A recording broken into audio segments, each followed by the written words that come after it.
Hi everyone and welcome to a new episode of Paratalk, and on this episode I brought back Tom because we're going to talk about something that I don't know, it's something that is a little bit off the wall, but it's something that does intrigue me, and I'm sure it intrigues Tom as well, because we've been talking about it a lot in the last sort of few days. So without further ado, let me bring in Tom and we'll get this show going. Hi Tom.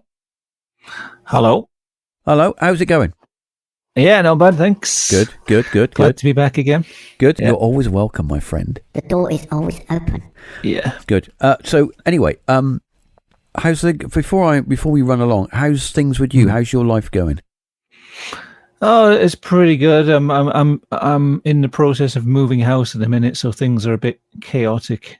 It's I'm having to keep my house tidy for once in my life. You know, as people come around and look around it, and it's a bit weird, that, isn't it? When you sort of with people, strangers coming in and they're like looking around and kind of judging you. Do you feel like you're being judged? Judging it. Yeah, definitely. And I don't know, like my office where I'm sitting now, I designed it almost like a room from the Resident Evil games. Okay. Like a haunted mansion, but it's a little box room in a tiny suburban house. So you've got the nice house, and then you go into the office, and it's all like wood paneling, and there's bookshelves, dark anaglypta wallpaper. It just looks like a haunted Victorian mansion room. You know, it was a good idea while it was my room, but now I'm showing people around the house. It's like, right, here's my room, and they're like, oh, it's very, very different. It's very dark in here. But people do like it, actually, so you know, it's okay. But. Well, you jogged my memory, because a long time ago, way back in the 1990s sometime, when I was a wee silly boy. But anyway, so I asked my parents, because, you know, I had a job and I had some money and I wanted to do stuff, and I wanted to decorate my room, and I said, look, I want to do my room. Yeah. I want to make it mine, like it's my apartment. And they said, well, you can pay for all the paint and everything, but you know, you don't go mental, just keep it sensible, because we might sell the house one day. So I only went out and bought some white paint. It was fair enough. White is a nice color. And I bought some black paint, and I made my bedroom checkered, so it was black and white. It was like a chessboard. But my parents all the walls. Yeah, all the walls, they were all black and white. Oh my god! The black and white blocks all over the whole bedroom. It was weird, because you go in there and you'd, like, you know, lose your balance. It was a bit weird. Yeah, I was gonna say, did you get a lot of migraines? It was like a 4-dimensional chessboard.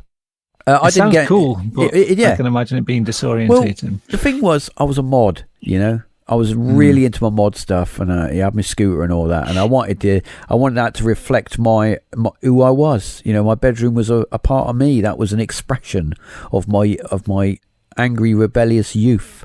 But it didn't kind of work like that. It just looked a bit shit, to be honest, because it was just like a load of, because as I wanted to get it done, the squares got smaller and smaller, or bigger and bigger, just because I wanted to get it done. And the first two walls were great. And as I ran out of time, they were getting smaller or bigger or not really square, and it kind of, you know, petered out into sort of a wall of kind of black and smeared white. And the thing was, it just one of them things. My parents weren't too happy. They said to me, if we ever come to sell this house, you're going to have to wallpaper that room out of your pocket. And I'm like, yeah, I'll do it. No worries. I'll do it. Calm down. as you do when you're a young man. Yeah. And so the day came, and they were going to sell the house. They're like, we're selling up. We're moving. We're going to moving on. Okay. Well, you need to wallpaper that room. Okay. So I had to learn how to wallpaper. I did it. I wallpapered the room, and it had to be done in like proper neutral colours and all that to look nice. And I did quite a good job. I must admit, it was quite good. And years and years and years and years later, right? Later, my brother, right, was talking to someone.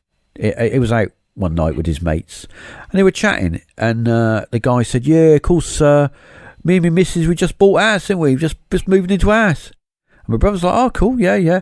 Don't know what, the bleeding hell, it's one room, right? We go to one room, we've got to decorate, peels the wallpaper off, bleeding room's black and white, like some sort of Satanist room." My brother's looking at this geezer going, "Right, that's okay." And he didn't say anything, but he thought, that's my brother's bedroom. Years later, they bought our old house. Weird, eh? So yeah, that's funny. Bit weird, bit small world, you know. It's just a small world. Yeah. How you're just one step away, or it's meant to be 6 degrees of separation in it or something. But anyway, yeah. But it's there you go. That's my waffle story. People are going to go, Get on with the show. We don't want to hear about you. just get on with the show.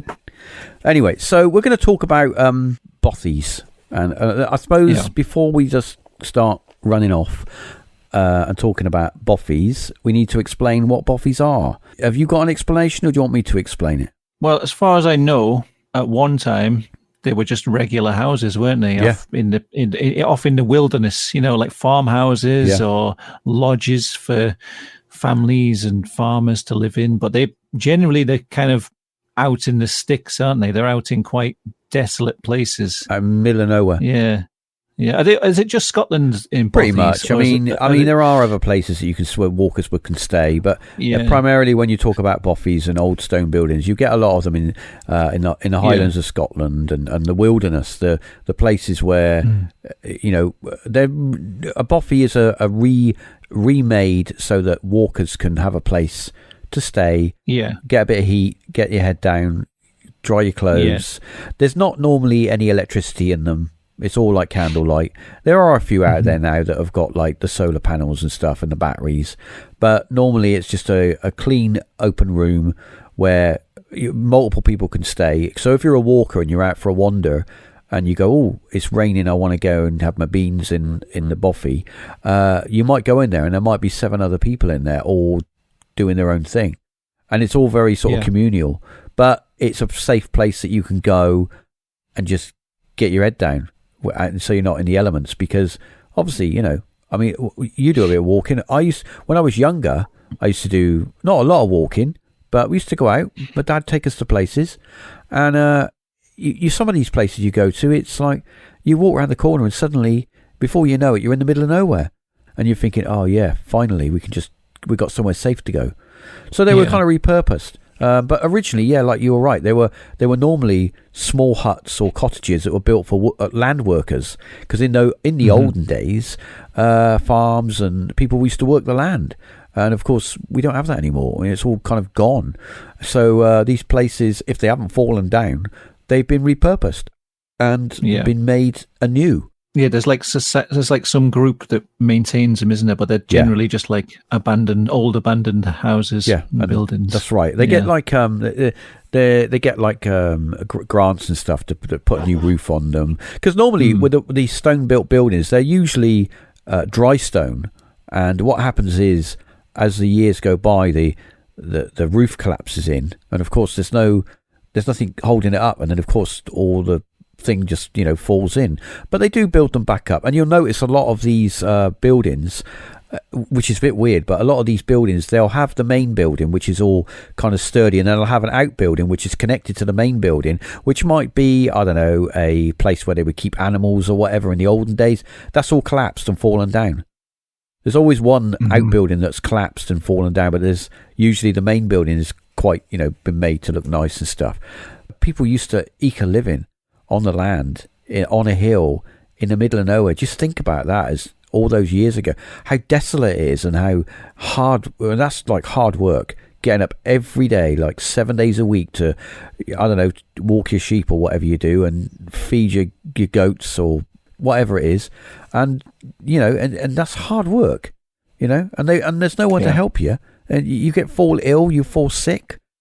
You're mostly going to perish, aren't you? Or you're going to send someone 5 miles away across, you know, terrain to get help. But anyway, I'm going off nice. on it. Does. It's quite horrific. I'd actually really. love that. Quite horrific. But anyway, so we're going to talk about one of these bothies in particular, which is one in Scotland, in the Highlands of Scotland. Louis built, it was a lodge. It was a lodge and then it became a bothy, then it kind of fell apart. But originally, this lodge was a hunting lodge, and it was built in the olden days for people who were deer hunters. So they would stay there and chill and have a glass of sherry or whatever. And they would go out in the daytime when they'd had their breakfast and chase deer, I suppose. So that was what his original purpose was. But as the years went by, that kind of went out of fashion a bit, and it was remade into a walker's lodge. Now this is where we kind of pick up our story. Is when was it? 1974, wasn't it? 1974. I got my notes here. Yeah, Christmas 1974, and this is around two people, Phil McNeil and Jimmy Dunn. Now, at this time, before this, they didn't really know each other, okay? It wasn't until Phil's family moved to Scotland from England in just before this time, a bit earlier, that Phil met Jimmy Dunn. And he met Jimmy Dunn through a walking club that he joined in, I believe it was Glasgow, I think. He joined like a walking club and he really got into it. Every weekend they would go out walking, and because obviously being Scotland, there's lots of wilderness places to go and explore and all that stuff. And so, they would go out and do their thing and go walking. It was a little bit later on that Phil moved out and got his own place and decided, he'd had enough of being at home, and he'd moved out, and they decided that they were going to do a walk. I'm going to skip ahead to the point where they decide to go on a walk for a few days. This into the Highlands of Scotland. So they meet up, they get a train to their first point of where they want to be. They stay over there for one night. They decided the next day, day 2, that they're going to go to the lodge, the bothy. It's still a lodge. It's a house, but it's more of a kind of half house, half bothy now. They go there, and they got there in the morning. I think it was early morning they arrived. They walked from the train station to the bothy, which was a few miles walk, and there was no one there, was there? It was all locked, wasn't it? From what I remember, they kind of gain access to it through a window. Yeah. So first of all, what happened was they got to thinking that there was going to be people there, because they'd been told, some hippies now live there, and they open the doors to walkers, and you can stay there and like sleep on the floor, and then you can make your trek, because this bothy was below Ben Nevis, and a lot of walkers would stay there and then go and do their hike to the higher points. But when they arrived in the morning time. And remember, this is like Christmas time, just after Christmas, about 2 weeks after Christmas in 1974, and there was a lot of snow. There was loads and loads of snow around, so it was quite an arduous trek to get there. And they arrived, and what happened was they looked in the window and they could see that there was furniture in there. There was dishes that had been washed up on the drainer board. One of the weird things was they could see that the table was set, ready to sit down and eat a Christmas dinner, which is a bit weird anyway, because Christmas had gone and passed. It was 2 weeks ago. So they decided that because they couldn't gain entry, wasn't going to kick a door in or anything like that. They decided that they would put their large bags in one of the outdoor cubbyholes and hide them away and go for their walk for the day up the hill to the mountain.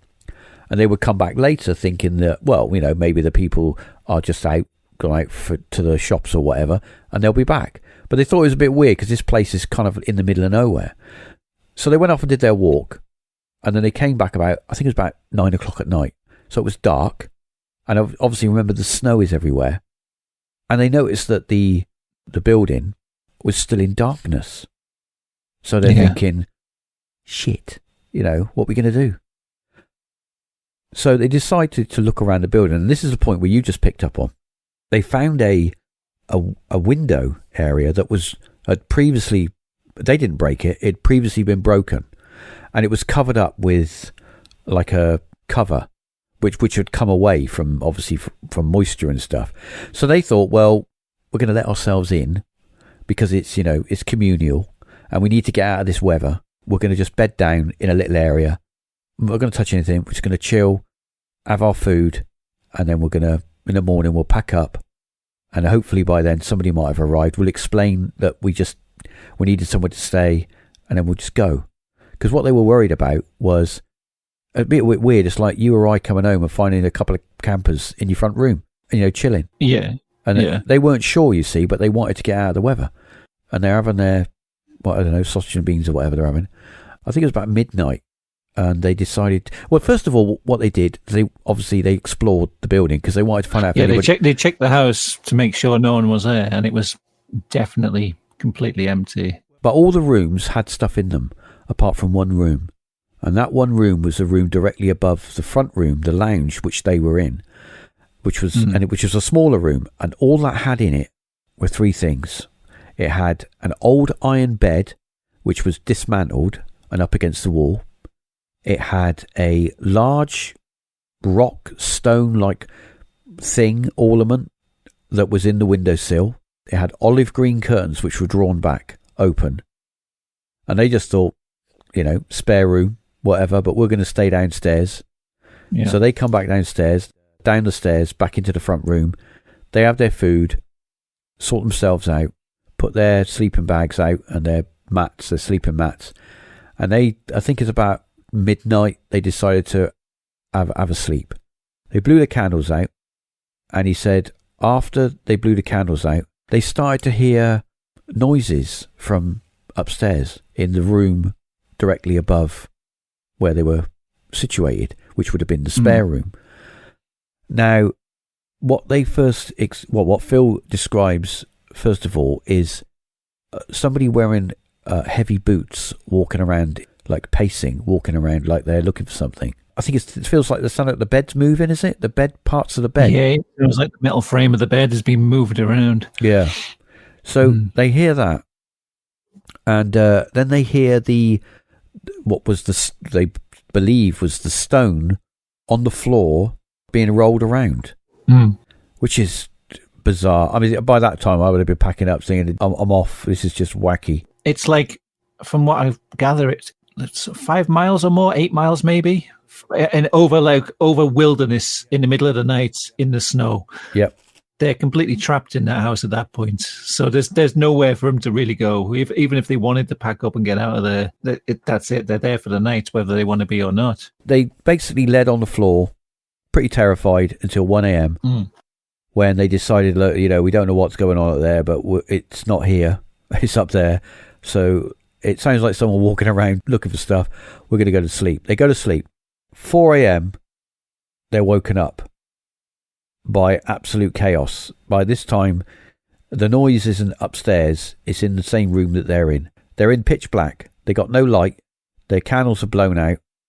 And everything is just going crazy in the room. Their bags are being thrown around, which is quite scary because their bags have claw hammers in them and stuff like that. They're all, everything's going everywhere. Phil grabs one of the candles and tries to light it because he wants to see what's going on. He's frantically trying to light the candle, and as he's lighting the candle, in the darkness, something either kicks or punches the candle out of his hand across the room. He's then trying to light another candle, which he gets lit, and they can see in the corner of the room there's a bookcase. And this is quite creepy. They can see the books being jutted off of the shelf, one by one. And there's 3 rows of books all coming off the shelves, which is completely bizarre. They can hear footsteps coming to the door, down the stairs to the door. They panic. Phil grabs one of his claw hammers and I suppose naturally runs to the door, and opens it, trying to defend himself, not thinking they're under attack, and everything stops. Complete silence. No footsteps, nothing. Everything stops. They're both there in complete silence after all this chaos and stuff has been going on. And they're like thinking, what's going on? I think from that point on, the noise of the footsteps, and they close the door, they hear the footsteps go back upstairs, and then they're moving around in the room upstairs again. And I think at this point they decide that, we don't want to be here anymore. They're completely unnerved, and they decided that there was a window near them that they could unlatch and get out the window and make their escape and leave, basically. And that's what they decided to do. As they left the bothy, with all this weirdness going on, they glanced back at the window where this upper room was, where all the noise was coming from, thinking there must be a person looking out at us, or there must be someone there. And it was difficult to see, obviously, because they're in the dark. They've only got their head torches outside, and they look up, and one of the most eerie things for me when I was reading this story, one of the most eerie things is seeing those curtains that were there open when he first walked around that building were now closed. So up to this point, have you got any thoughts of what they might have been experiencing? I don't know. It sounds like classic poltergeist activity to me, but it's what it sounds like. Things being thrown around, noises and footsteps, and some kind of demonic presence in the house, especially if they've got like one room that's been completely abandoned, and there was weird hippies living there before. Maybe they were up to something weird in the house, and they brought something in that they didn't want to be there. Do you think that maybe whoever was there before had obviously done something to cause that, and then they thought, we don't want to live here no more because it's all a bit bonkers? It's interesting that one room was completely not furnished or anything. I mean, it's plausible that they just didn't use that room, so they didn't bother with it. Whoever lived there before just thought, we'll just leave it. But it's odd that was the room and it was completely empty. And then the first manifestation of this phenomena was the sound of something going off in that room above them. Yeah. Like, to me, it sounded like the house was abandoned, and when they went there first, it was quiet. Yeah. And then when they came back, their senses were probably heightened. So they were already kind of weirded out because the house was completely abandoned, but it looked like people had left in a hurry because it was all laid out for Christmas, Christmas crackers out on the table. So they were already like, what the hell's going on here? So they're probably generating some kind of energy in them, some kind of something that if there is a presence there, it could possibly feed off, gather some energy. And then it, like I say, it sounds almost like it manifests in the room above their heads.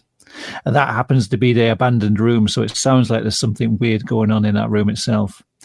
And, from all the weird haunting cases I've read, it sounds like things start out small, like say in one room, and they gather energy, usually drawing on the people that are there. So it sounds like that was what happened. It gathered energy, made its way down closer to them until it was in the room with them, and just sending things flying around the room. That was probably when it was at its peak. Yeah. I always find these kind of cases interesting. I mean, I think Phil and his friend Jimmy, they left, they went back, I think it was back to his apartment in, I think it was Glasgow. And afterwards, Phil says that for a long time afterwards, he slept with the light on. It affected him that much. Psychologically, it affected him that much.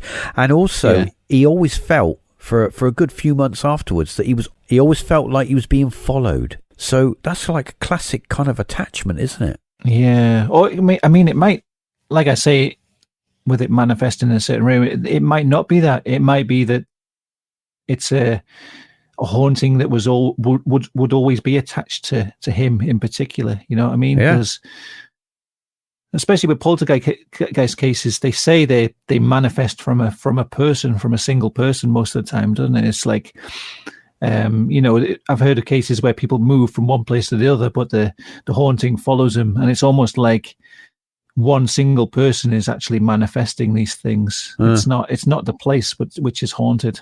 I mean, I don't know. It's all these things are unprovable, but if it is something that's manifesting from him, then it would make sense that when he moves back to another place, he starts to feel like it's still there with him. I love these kind of stories because there is a person still around who experienced it, who can recount it, and of course he's obviously told it over the years. I mean, he must be in his 60s or 70s now. Yeah. There is a side of people who say maybe there was a little bit more going on in that area. The building now, just to bring people up to date, is still a place where walkers go, and they still camp around that area, but they do camp because the building itself, unfortunately, fell into ruin. Before that, when it did fall into sort of dereliction, people were still able to go inside and visit it, and there was lots of graffiti in the building where campers had tried to stay in the building overnight when it was derelict, and they'd experienced weird stuff, weird phenomenon, or been scared away. There were things drawn on the wall like, this house is haunted, this house is evil, don't camp here, don't sleep here. So other people had obviously been in there and had experiences, whatever that might have been, and been scared away. There is one interesting thing. There is a tree by the front door which is bent over like an arch. Now, you could say, oh, well, it's just a rogue branch or it's a broken tree, but it's actually bent over. And this was a thing that they used to do in the olden days to ward away witches and evil, or evil presences. They would build this kind of arch from a tree. Had to be a particular kind of tree, but it was just a thing they did. So I'm thinking to myself, obviously people were more superstitious back then. There was reason for doing these things, but I'm thinking to myself, I wonder what the history was of that place and what might have gone on there. And of course, we've got the other side of it where the building is next to quite a large stream of running water. And usually with paranormal phenomenon, where you find running water and things like that, you normally get phenomenon. Not always, but there is a connection. With the two are connected. So I'm wondering whether all these things make up, like you said, maybe the two walkers, or maybe Phil, or them together, took something and was able to manifest that in a way that they weren't conscious of doing it, but the environment gave it the ability to manifest through them. Or, like other people have experienced, these buildings, because they're quite old and they have a lot of history from lots of people going in them, because obviously, there's lots of people pass through those areas over the years, that stuff goes on and people leave behind a little bit of themselves. And at a certain point, maybe it manifests in a way, good or bad. Yeah, definitely. I think, especially when you're talking about these old buildings, I mean, if it was a lodge, then does that mean that people were sort of coming and going? There wasn't like a family living there, or does it mean that like? I think it was. I think what we could. I don't know the full history of the building, but if it were a hunting lodge, it would be the kind of place where people would go and stay for like a short break. Okay. Because my theory, because there's a lot of tales of haunted bothies in Scotland, and my theory is why you get these hauntings in old spots like this is because it's kind of like people. I suppose people would imprint themselves much more onto a single property back in the day than they do nowadays. Like you'd have a whole family living there and growing up, and then their children probably, living in the same house for decades on end. So, the energy of people is just much more imprinted on a single property than somewhere else. And, nowadays, like I say, I'm moving from a house at the moment, and people just generally move around. They don't have as much of an attachment to a single place. So I don't know about the Louis Belt Lodge. If it was the case that people would just sort of come in and go in, then maybe that theory doesn't stack up. But that's what I was like hearing about the story of the place. That's kind of what came into my head. I think we also have to take into consideration the land, and people back back in those days were very much connected with the land. They worked the land because that was their life, that was their livelihood, and it was a very tough life, very hard life. I mean, anyone that lives out in a remote place like that, no matter where in the world it might be, and has to live off the land, they've got a tough life, because they can't wake up one day and go, I can't be bothered, I'm going to lay in bed today, I can't be asked. They got to get up, and they got to walk the sheep or whatever they've got to do. They've got to plough the field or whatever. They it's a very hard living, and I can imagine in places like the Highlands and that it's difficult to grow stuff, not because there's not enough water or whatever, or there's not enough soil. It's just that the weather the weather is very it's very harsh. It's a very harsh place. So I'm wondering whether that, like you said about imprinting, I also thought that as well, where you would have a group of people. You say people living in a small cottage. Imagine, put it this way: you're in a small cottage, and you're 8 people. You got your parents, and then you've got your wife and husband, and you've got your 4 or 5 kids, all living in this space, and it's going to be stressful. No one can have any time for themselves. Everybody's in everybody's pockets. If one person has an argument, that permeates through the whole building, and it can be stressful. And then, of course, you've got the added stress of having to make a living and making sure that you've got enough eggs for your breakfast or whatever, or enough pigs, or the pigs don't run away, or the sheep don't get stolen. So it's going to be difficult, and it's going to be stressful. And as you say about imprinting, I think they do leave something behind. And like in our day and age, we've got it easy. We don't imprint in the same way. We don't. It's we live somewhere and it becomes our home. But unless there's something traumatic there, it's less likely. As where back in those days, every day was kind of filled with trauma. So I'm wondering. Maybe some of these bothies that have stuff going on, because there are other ones out there where people have stayed in these bothies and heard strange things going on. There's a case where one individual who did a walk, and he stayed in apparently Scotland's smallest bothy. It's like it's just basically a room, a door, a room. There's a little fire where you can burn some wood, and there's some a platform above where you can put your sleeping mat and have a little sleep. Well, he stayed in there overnight, and he was the only one in there. He'd had his food and that, and he went up to the top bit to have a sleep, and he'd left all his bits and bobs downstairs, thinking, I'm in the middle of nowhere.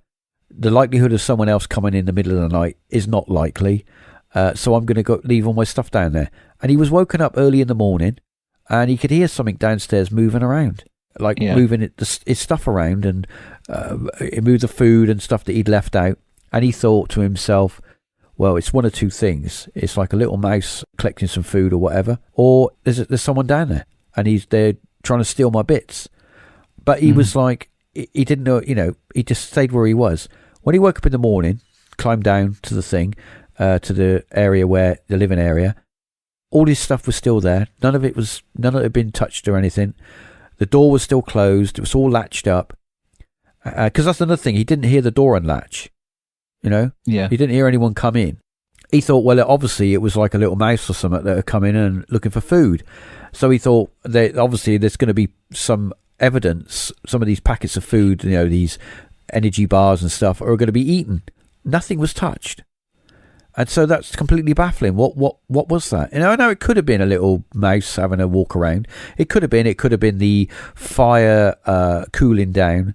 And we could go into the point where these two individuals, Phil and Jimmy, were so exhausted from their hike up a mountain that when they came back, they were so tired that they imagined it all. Now, I think that's unlikely, because there's only so much you can really imagine and hallucinate. To hear things walking around upstairs and have it walk downstairs and then have all this chaos in a room that you feel that you need to leave.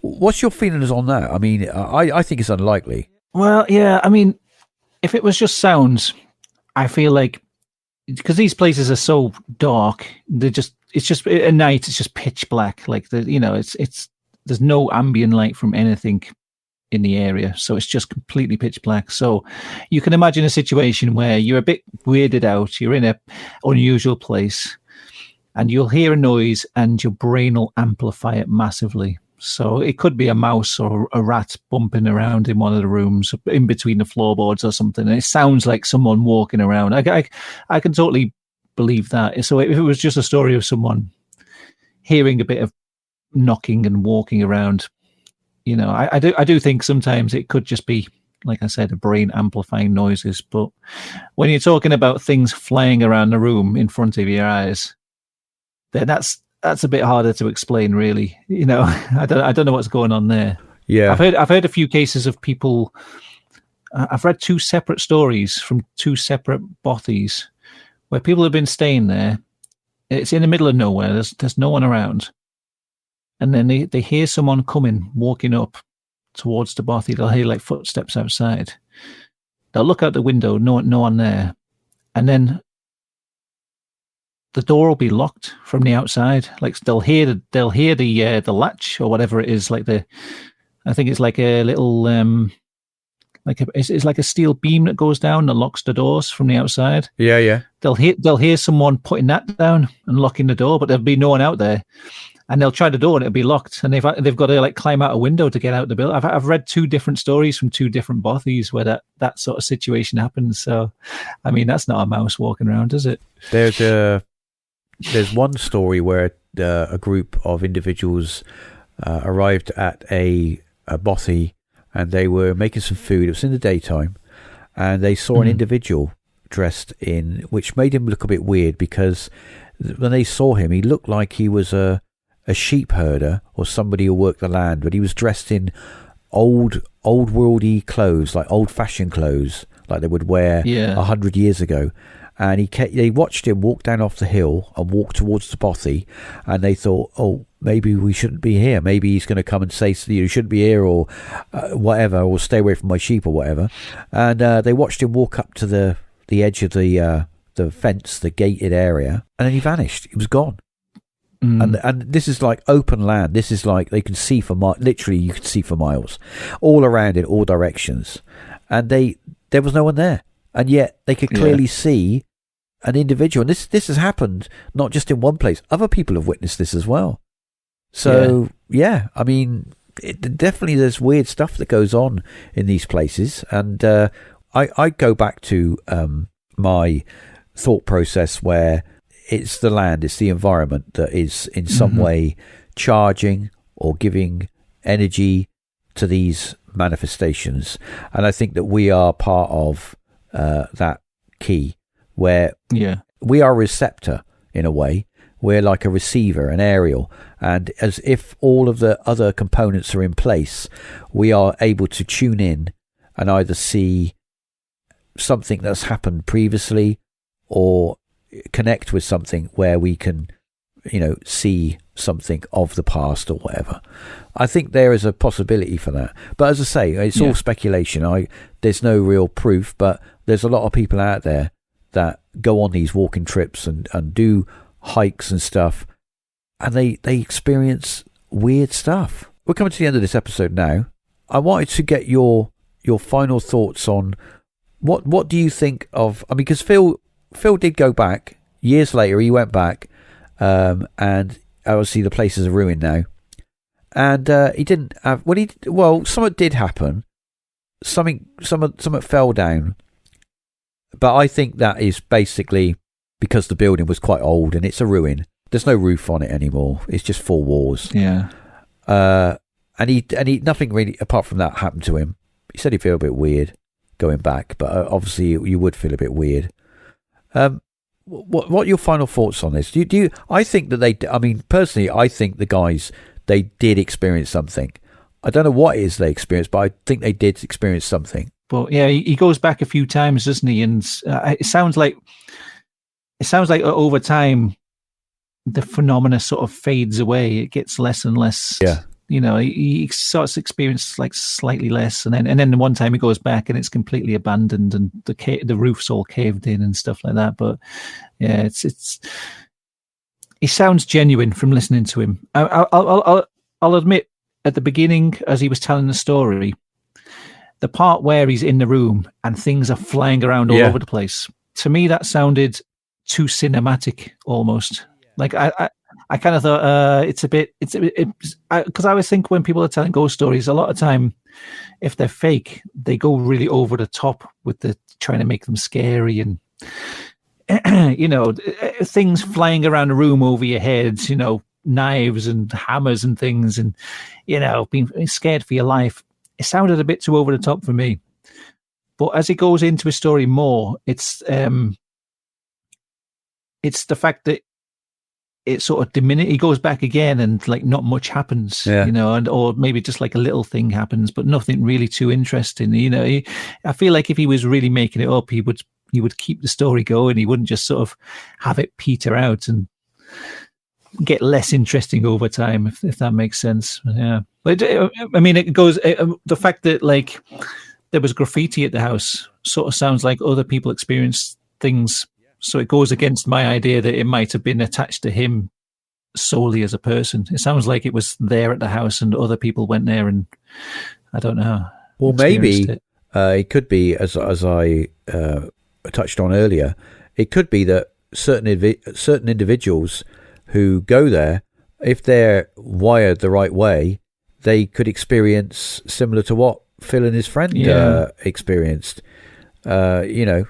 Possibly. But had he told his story at any other point? Because the only source I can find really is that podcast, the BBC podcast. I originally had he told it before. Yeah, well, I originally learnt of Phil McNeil's story from a walking forum, which is like where walkers go and tell their stories, and I think he posted on the forum to tell his story about what he experienced, because they were having just a general conversation about bothies and weirdness, and he posted his story or part of his story, and he also mentioned that he'd been interviewed for that podcast, the Uncanny podcast. But it wasn't like, because what I was thinking was with the graffiti, had he gone there and his story had somehow got out, and then it got a reputation for being haunted based on his tale. And then someone had gone there, and some kids had gone and graffitied the place because of the story. But from what it sounds like, him telling his story is quite a recent thing. If he's doing it on forums and things and talking about being on the podcast, so it couldn't have been his story went out there, and then that's why it got a reputation for being haunted. Well, there are other individuals who have stayed at that location. Camped at that location. Obviously they can't stay in the building, and have experienced unsettling feelings of not being welcome. I'm wondering whether it's not necessarily the building that is attracting the phenomenon, but the whole area that is maybe has that phenomenon. As I say, water and the environment. I don't know. I mean, it's really hard. I mean, if you put it this way, the place that they stayed the night before, on the second day they went to the bothy, but on the night before they went to let me have a quick look. I think it was Kinlochleven, right? There was a massacre there a long time ago by the British soldiers on some of the people that lived there, and that is said to be a haunted area.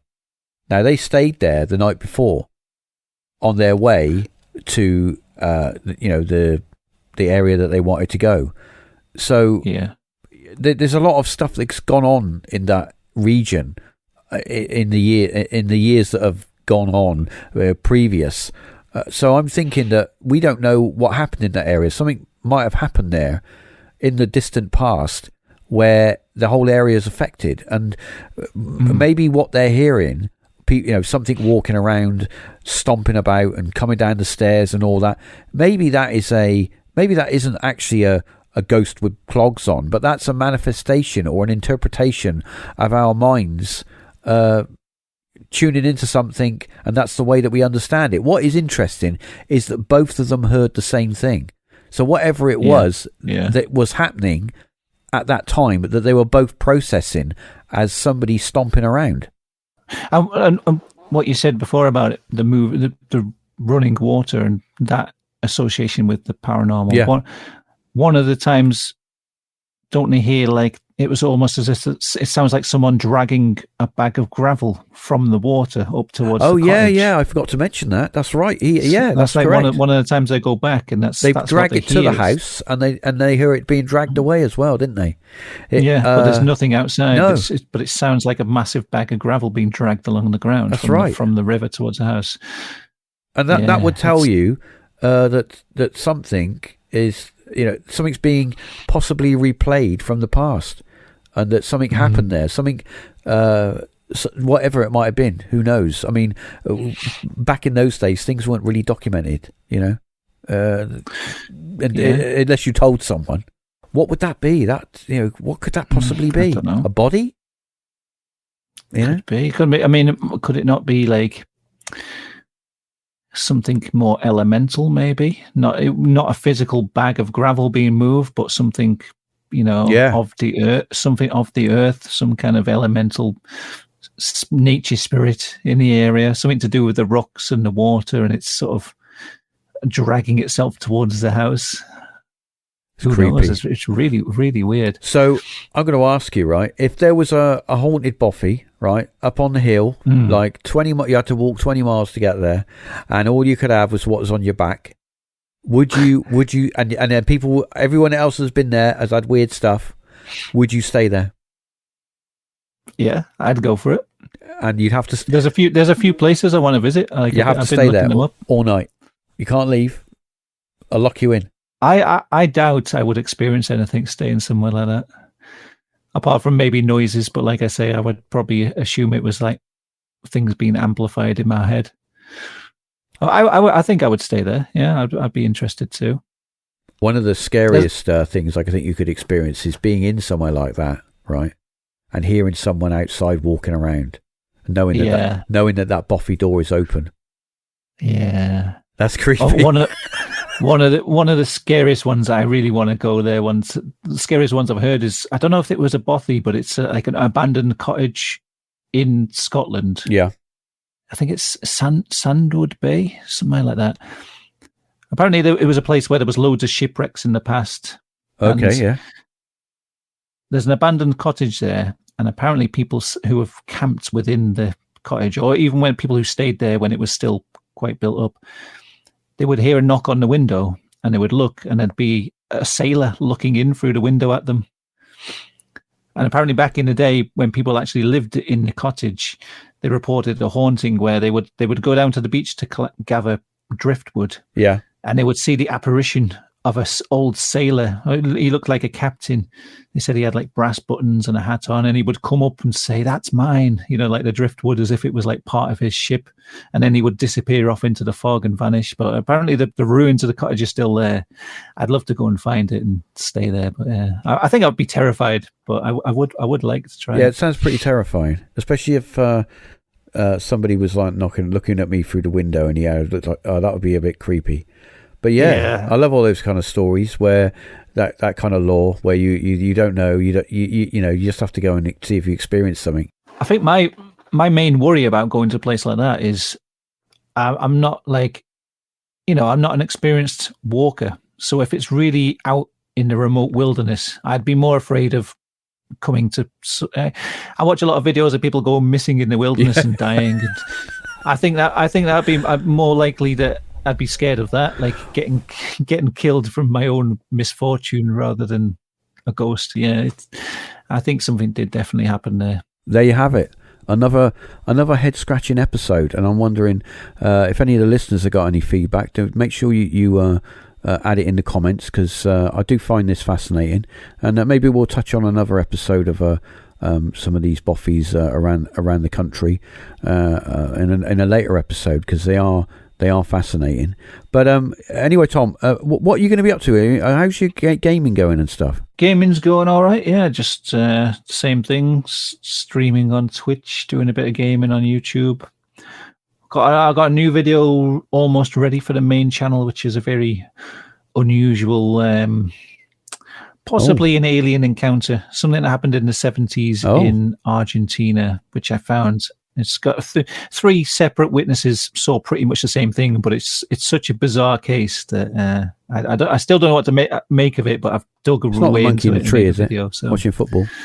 Oh, that was in. Where was that? That was in Mexico, wasn't it? I don't know. I can't remember now. That monkey. Yeah. No, it's just like I don't know what to describe it. It's almost like it's like an 8-foot tall robot man. Okay, yeah. Pointed ears. It looks like Batman almost. It's a weird case. Yeah, I've just finished a video on that case, and that should be out. It's probably be out before this podcast goes up. So if anyone wants to see it, come check it out. Thanks everybody for listening. Remember to give a like and a share wherever you're able to, whatever podcast host you might be listening to it on, or if you're listening to this episode on YouTube, give us a thumbs up and maybe a subscribe if you're not a subscriber.